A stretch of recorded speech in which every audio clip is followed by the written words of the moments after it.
Mbifurije igitondo cyiza, mbifurije icyumweru cyiza kuri mwebwe mwese mukomeje kudukurikira mu biganiro byacu hano kuri Mutarama TV. Twizere yuko buri wese rwose akomeje kugira ibihe byiza, twizere ko buri wese akomeje kumererwa neza cyane. Ikaze mu makuru azindutse avugwa muri kino gitondo, tugiye kurebera hamwe byinshi mu bikomeje kugenda bigaragara.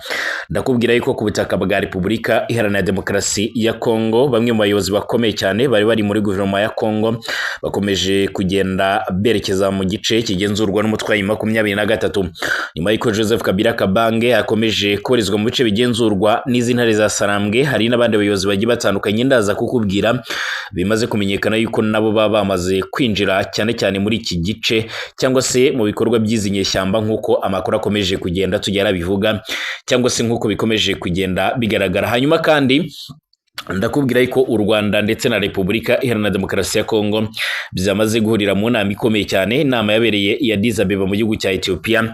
Ni mbere yuko n'ubundi batangira operation zo gusenya umutwe wa FDLR, cyane yuko ari bikubiye mu masezerano impande zombi zagiranye hagati ya Kigali ndetse na Kinshasa. Amasezerano yabaye ku itariki 27 mu kwezi kwashize i Washington DC muri Leta Zunze Ubumwe za Amerika. Amasezerano yashyizweho umukono na Minisitiri w'Ububanyi n'Amahanga n'Ubutwererane w'u Rwanda Ambasaderi Olivier Nduhungire ndetse na Minisitiri w'Ububanyi n'Amahanga wa Kongo Madame Therese Kayikwamba Wagner nk'uko bigaragara. Hanyuma ndakubwira kuri byinshi mu gihe rero hari kwitegurwa uguhura cyangwa se umuhuro wa Perezida Donald Trump uyobora Amerika ndetse na Perezida Vladimir Putin uyobora Urusiya. Biravugwa yuko Ukraine idakozwe bigendanye no kuba yahagarika cyangwa se yaheba ubutaka bwayo. Nandi makuru menshi cyane rero akomeje kugenda avugwa, tugiye kuyarebera hamwe muri kino gitondo. Ni nako nongeye kubasuhuza ndetse mbifuriza ibihe byiza, mbifuriza gukomeza kumererwa neza cyane.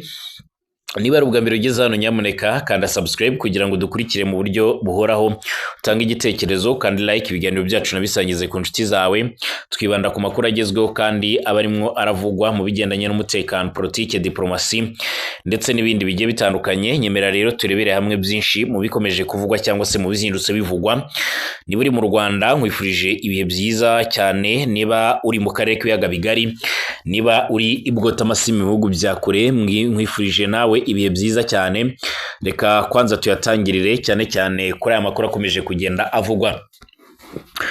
Bwana Joseph Kabila Kabange wari warahunze leta ya Repubulika ya Demokarasi ya Kongo guhera mu mpera za 2023, ubwo yaheruka kugaruka mu mezi make yashize. Havuzwe byinshi ndetse binavuga ko leta ya Kinshasa yanatangije urubanza ruremere cyane, aho yanambuwe ubudahangarwa nk'umusenateri w'ibihe byose. Ibi kandi byakurikiwe n'andi magambo akomeye cyane yagiye arangwa no kwikanga kudeta ku butaka bwa Kongo ndetse no gufunga bamwe mu bajenerali bakomeye cyane bivuga ko bakoze ndetse banakoranaga n'uyu Joseph Kabila Kabange mu gihe cy'ubutegetsi bwe, uri no mu bategetse Kongo nawe rwose igihe kitari gitoya. Amakuru akomeje kugenda tugeraho muri karo kanya akaba ashimangira ndetse akaba anagaragaza neza yuko rwose muri kino gihe intambara isa nayo ikomeje kugenda itutumba. Hari benshi bakomeje kugenda berekeza muri iri huriro rya AFC cyangwa se Alliance Fleuve Congo nk'uko bigaragara. Ni huriro ubona yuko rikomeje gushinga imizi cyane cyane haba muri politike yaryo ndetse no mu gice cya gisirikare cyangwa se mu gice cy'umutekano. Mu minsi ishize hari amakuru yavuze yuko bagomba kuzava mu mujyi wa Goma, ndavuga abasirikare b'uyu mutwe, hanyuma hagasigara hagenzurwa n'abapolisi nk'uko bigaragara. Ibi kandi bituma benshi bavuga yuko ibi bice bigenzurwa by'umwihariko n'izi nyeshyamba cyangwa se izintare za Sarambwe bisanzwe bifite umutekano ugereranyije n'uburyo ibintu byari byifashe. Kugeza ubu rero hakomeje kugaragara impungenge, aho abatari bakeya bari basanzwe ari abizerwa ba Tshisekedi basa naho bakomeje kugenda bamuca muri humye cyangwa se mu myanya y'intoki, hanyuma bakigira ku ruhande cyane cyane rw'izintare za Sarambwe nk'uko bigaragara. Usibye abenshi baba barumvishe ndetse n'abandi bagiye batandukanye waba unazi neza bagiye bagerageza ndetse bakava muri ibi bice byo ku ruhande rwa leta ya Kongo bakinjira ku ruhande rw'izi nyeshyamba. Ubu tuvugana amakuru akomeje kugenda tugeraho nuko uwahoze ari umuminisitiri hano ku butaka bwa Kongo nawe yamaze kwinjira mu ntare za Sarambwe nk'uko bigaragara. Ese byaba byagenze bite mw'abantu mwe? Byaba biteye bite? Abatari bakeya bakomeje kuvuga yuko AFC ikomeje kunguka, abatari bakeya ikomeje kugenda iyunguka amaboko mashyashya. Ni nako kandi bivuga yuko mu bukangurambaga bukomeje gukorwa n'abantu bakomeje kwinjiramo bari gusaba urubyiruko yuko rwakwinjira mu gisirikare cy'uyu mutwe. Ibyo leta ikomeza kugenda ivuga yuko rwose bakomeje kugerageza gufata urubyiruko cyangwa se abana bakabinjiza mu gisirikare. Uwitwa Paluku Kisaka rero wahoze ari minisitiri muri guverinoma ya Repubulika Iharanira Demokarasi ya Kongo nawe yamaze kwinjira mu mutwe wa M23 urwanya ubutegetsi bwa kiriya gihugu, ubutegetsi buyobowe na Perezida Felix Tshisekedi. Uyu mugabo ukomoka rero mu ntara Kivu y'Amajyaruguru yabaye muri guverinoma ya RDC nka minisitiri w'imibereho myiza y'abaturage, kwishyira hamwe ndetse n'ibikorwa by'ubutabazi nk'uko bigaragara. Uyu mugabo kandi usanzwe ari umurwanashyaka w'ishyaka PPRD rya Joseph Kabila Kabange wahoze ari perezida wa RDC, yanabaye kandi minisitiri w'uburobyi ndetse n'ubuhinzi hano ku butaka bwa Kongo. Kwa gatandatu nibwo rero n'ubundi uyu mugabo yagaragaye muri teritwari ya Lubero, aho rero yari mu bukangurambaga bwo gusaba urubyiruko rwose rwo muri ibyo bice ko rwo muri iyo teritwari ko rwakwinjira mu gisirikare cya AFC nk'uko bigaragara cyangwa se nk'uko bitangazwa.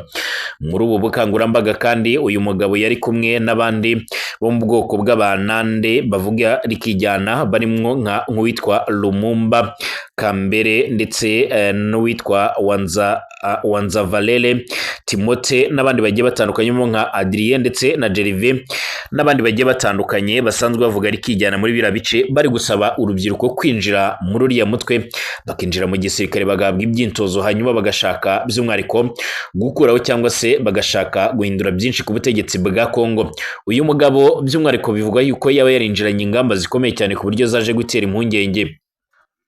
Mu bukangurambaga bwe kandi Paluku yagarutse kuko rero M23 imaze kubohora uduce dutandukanye kuva mu mujyi wa Bunagana kugeza muri za Bukavu, aho kandi yagaragaje ko hakomeje kurangwa by'umwihariko amahoro ndetse n'ituze ugereranyije n'uko abahatuye bari babayeho rero ubwo hari hakigenzurwa n'ingabo za leta ya Kongo zizwi nka FARDC. Yumvikanye kandi asaba abanyarubero gutiza M23 amaboko kugira ngo rero by'umwihariko izanabashe kubohora imijyi nka Kisangani, umujyi wo mu ntara ya Chopo wa Crimea, wo mu ntara ya Tanganyika ndetse no gukuraho bwana Felix Tshisekedi Chilombo. Witegereje neza kimwe nuko abasesenguzi babibona, usanga intego ziri huriro ari kudahagarika imirwano, yemwe niyo bayihagarika bivuga ko baba bafite gahunda ndetse n'izindi ntumbero zikomeye cyane zishobora kuzatuma n'ubundi bagera ku ntego zo gukuraho bwana Felix Tshisekedi Chilombo.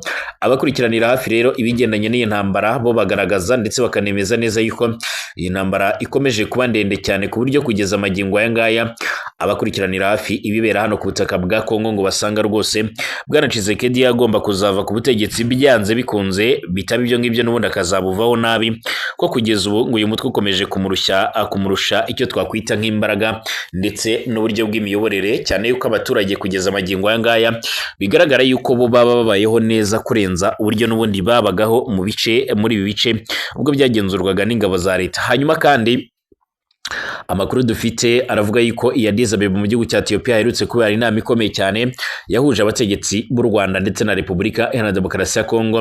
Ni inama kandi yitabiriwe n'abandi bayobozi bagiye batandukanye barimo ku ruhande rwa Leta Zunze Ubumwe za Amerika, muri Katari, umuryango wa Afurika yunze ubumwe ndetse no mu bindi byiciro bigiye bitandukanye nk'uko amakuru akomeje kugenda atugeraho abivuga.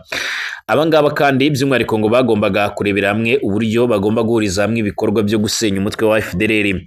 Amasezerano rero akubiye by'umwihariko mu amasezerano rero by'umwihariko avuga yuko impande zombi zizafatanya muri operation yo gusenya umutwe wa FDLR.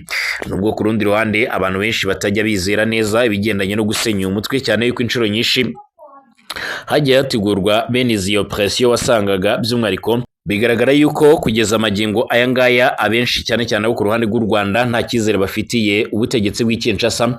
Mu gihe inshuro nyinshi hagiye hategurwa bene izi operation wasangaga n'ubundi hari ibyago byinshi ndetse hari n'imvururu nyinshi zivuga yuko n'ubundi bagiye bakora ibikorwa bigendanye no guburira aba FDLR rimwe na rimwe bakimura ibirindiro, ku buryo usanga n'ubundi hakiza imbogamizi z'uko bashobora n'ubundi kuzababurira. Icyakora bivuga yuko kandi nyuma y'inama hari izindi nama zizajya ziba, zimwe zikabera ku butaka bw'u Rwanda, izindi zikabera ku butaka bwa Repubulika Iharanira Demokarasi ya Kongo mu rwego rwo kugira ngo bose basangire amakuru agendanye n'ubutasi ndetse no mu bya gisirikare kugira ngo babashe kuba bahuriza hamwe imbaraga zigendanye no gushyira iherezo by'umwihariko ku bigendanye n'uyu mutwe. Kugeza amagingo aya ngaya rero amasezerano avuga yuko umutwe wa FDLR usanzwe ubangamiye ubutegetsi bw'u Rwanda ndetse ugerageza kenshi no guhungabanya umutekano w'u Rwanda ngo bazawusenya, nyuma yo kuwusenya hanyuma kandi agakurikiraho gukuraho ingamba z'ubwirinzi u Rwanda rwashyizeho. Kugeza amagingo aya ngaya rero benshi bakomeza gushimangira ndetse no kuvuga yuko